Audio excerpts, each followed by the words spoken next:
Akkam jirtu hordoftoota Raadiyoo Orooti bakka jirtetti nageenya Oromoo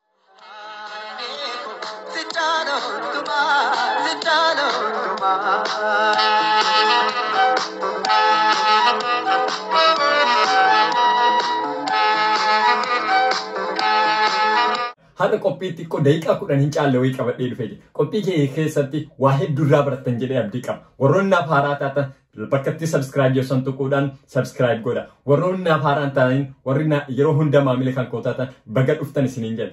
Egaa obboleeyyan kan koo hadha waa xiqqoo waa'ee hooggantoota keenyaa fi waa'ee waraana bilisummaa Oromoo haasofna. Egaa obboleeyyan kan koo namni jaallatee haadha fi abbaa ofii biraa bahee qawwee qabatee bosonatti hin galu. Namni jaallatee haadha fi abbaa ofii bira bahee nagaadhaan qabsaa'ee maneedhaa ittiin galu.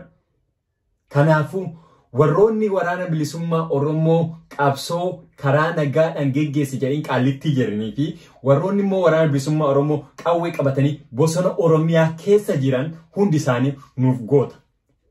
Maaliif jedhe beektanii? Ani mataan kan koo jireenya mataa kan koo jijjiiruudhaaf biyyoota hedduu keessa ceetiin biyya ambaa kana keessa jira. Jarrillee hin dadhabne. Waraanni bilisummaa Oromoo bosona keessa jiru jechuudha. Ijoolleen tun immoo ijoollee kaleessan wajjin dhagaa darbaa turteedha. Har'a garuu qawwee qabattee bosona Oromiyaa keessa jiran. Har'a ibidda qabattee bosona Oromiyaa keessa jirti. Wanti ibidda isaan qabsiisee maalinni waan rakkoon biyya keessatti uumamee jiru. Rakkoon kun eenyurraa dhufu? Mootummaarraa dhufu. Akkamitti mootummaan biyya nagaa qabdu biyya Oromiyaa an Oromoodha. Oromiyaarraa dhufe jechuun nama salphachiisee Oromoo ta'uuf ajjeefamuu, Oromoo ta'uuf salphatuu, Oromoo ta'uuf barumsa dhabuu, Oromoo ta'uuf qabeenya dhabuu osoo taasisuu baate hadha ijoolleen teenya tun ibidda qabatanii bosonatti hin galan. Ibiddi qabatan sun hoo eenyu miidhaa jira? Oromoo miidhaa jira. Akkamitti hadhi gantuuwwan Oromoo miidhaa jira jechuudha. Akkamitti hadhi milishaan Oromoo kan hiriyoonni keenya beeynu abbaan isaanii nu beeynu obboleeyyan kan kennu poolisii Oromiyaa keessatti makan har'a ibidda sanii dhumaa jiran jechuudha. Kanoo eenyu goosisa? Har'a milishaa fi poolisiin Oromiyaatillee kan du'aniif jireenya mataa isaanii jijjiiruuf jechuudha. Jireenya mataa isaanii garuu akka ittiin jijjiiramu osoo hubatan taate. Osoo Oromoof qabsaanii, osoo Oromoof jiraatanii, osoo Oromoof du'anii jireenya kana caalaa jiraatuu danda'an ture. Osoo Oromiyaan bilisoomte, Oromiyaan nagaa argatte, osoo Oromiyaa keessatti hojiin argame, osoo Oromiyaa keessatti kabajamte, osoo Oromiyaa keessatti aadaa kee akka feetetti, afaan kee akka feetetti, yuunivarsiitii akka feetetti baratteen siraa hin salphannu ture. Hadha biyyoota Awurooppaa fi Ameerikaan ullee silsuun kaleessa akkanuma turan waraanota hedduu qaban turan. Hadha garuu nagaadhaan biyya firiidanii qabu. Biyya namuu gurraachi adii wal qixattee keessa jira. Nullee, anillee, atillee, abbaan keenyas, obboleeyyan keenyas, obboleettiin keenyas biyya akkasii Oromiyaa barbaanne jechuudha. Kana hundi kana haasofsiise. Qabsoo karaa nagaatiin Jawaar Mohammad Baqqalaa Garbaa akkasumas hooggantoonni Oromoo maqaa dha'uu hin dandeenye hundi isaanii karaa nagaatiin galanii Finfinneetti jiru. Eega Finfinnee galanii booddee karaa nagaan qabsootti seenan eega qabsootti seenanii booddee waraanni mootummaatii fi akkasumas Abiy Ahmad mootiin torbaffaan jechuudha. Kanaaf ummata shororkeessee hooggantoota keenya immoo mana hidhaatiitti dararaa jira. Kaanni kumaatamaan ajjeefamee jira. Qeerroon kumaatan mana hidhaatii ba'ee ajjeefamee jira. Abbaan keenyallee ajjeefamee jira. Dubartiin gudeedamtee jira. Dubartiin ulfi ajjeefamtee jira. Dubartiin ilmi ji'a torbaa garatti ajjeefamee jira. Harargee keessatti abbaa ilma biraa fuudhaniiti ajjeesanii waraabessa nyaachisanii jira. Bara akkanaa keessatti ilmaan Oromootiin immoo qabsoo qabatteetiin waraana bilisummaa Oromootti makamte hedduu jira. Kan isin garsiisudha.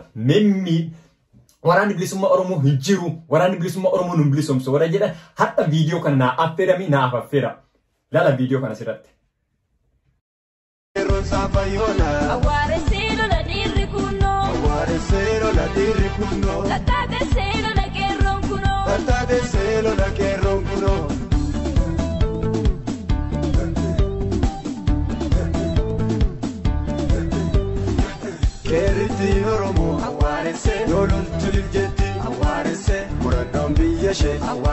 Wardiya dabbatti Kerroon konni lixaa diina biyyaa fixaa Kerroon konni bahaa kuma baasaaf bahaa Kerroon konni kibbaa tokko saatu dhibbaa Kerroon konni kaabaa diina mataan naabaa Inja gannu yoomuu gocha ishee kaleessa duubatti hin deebinu dhahaa barbadeessa Naatu gonkumaa Jaalala abbaa kooti awwaaresse jedhee ka'ee boore awwaaresse seergaa qabsootti awwaaresse Tokkummaa cimsannaan awwaaresse galmi waan fagaatu awwaaresse jabaaddu lammii koo awwaaresse kan dhugaaf falmattu awwaaresse daraara akka birraa awwaaresse fooliin kee urgaa'u awwaaresse aasaa kee kaleessa awwaaresse qeerroon kan milkaa'u awwaaresse karaa ati saalfee awwaaresse birmaduu nuuf laata awwaaresse imaanaa kee kana awwaaresse eenyutu nyaata awwaaresse sanyii Egaa obboleeyyan kan koo akkuma isin argitan kanatti waraanni bilisummaa Oromoo baay'atee akkaataa baroota 1990 dura caalaa viidiyoon isitti agarsiise kun viidiyoo xinnaa.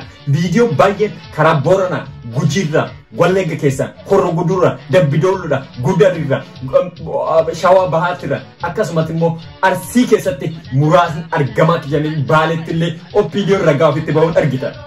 Egaa obboleeyyan koo maal jechuu barbaada? Kana hunda kagoosite mootummaan silaa ilmi Oromoo yeroo ammaa kanatti qawwee qabatuu hin qabutu. Obboleeyyan kan koo warroonni na jaallatan warroonni na hordoftan subscribe godhaa. Warroonni immoo na jaallanne unsubscribe gochuu ni dandeenya. Ani Oromoof jiraadha, Oromoof du'a.